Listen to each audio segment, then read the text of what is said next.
Ayan, good morning. So, narito po tayo ngayon sa bahay nila Ma'am. Pangalan ulit natin. France. France. And then sila Mami Diba? Stella. Ayan. So, ngayon, kakamustahin naman natin sila about po sa paggamit or pag-undergo po nila ng kanilang therapy.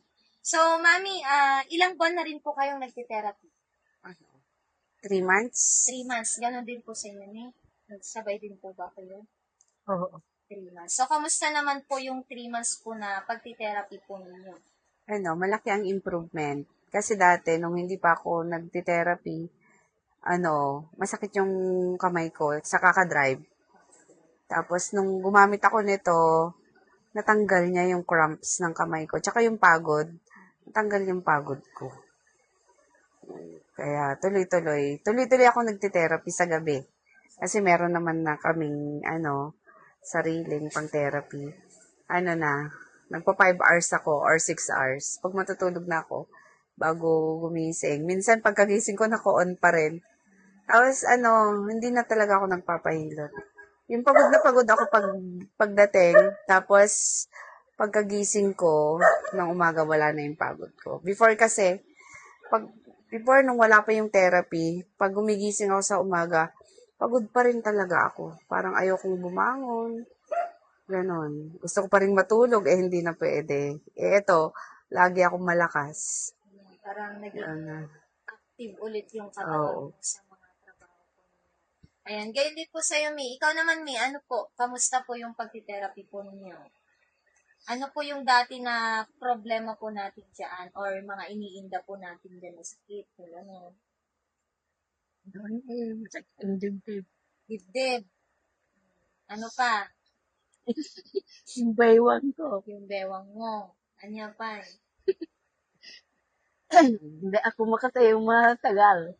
Hindi ka makatayo ng matagal. Nakatugod ako. Nakatungkod ka dati. Oo. Ngayon, Mami, Wala kamusta na. naman?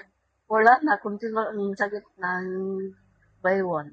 Wala na yung sakit mo sa bewang. Oo, Yung kunti tungkod lang. mo, Wala na. hindi mo na ginagamit. Hindi O, na. diba? Pero sa ilang months nyo rin na pagti-therapy po yun? 3 times. 3 months. 3 months. 3 months. 3 months na. Ano pa yung mga parang naging improvement sa'yo ng therapy po natin?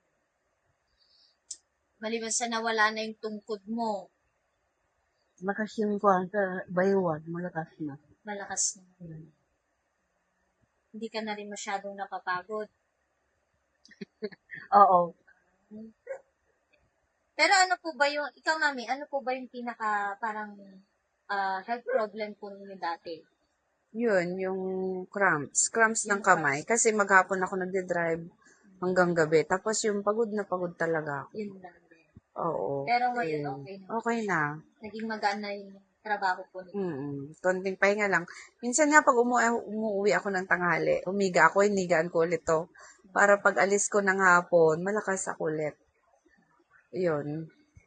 Yun, parang malaking tulong talaga yung therapy.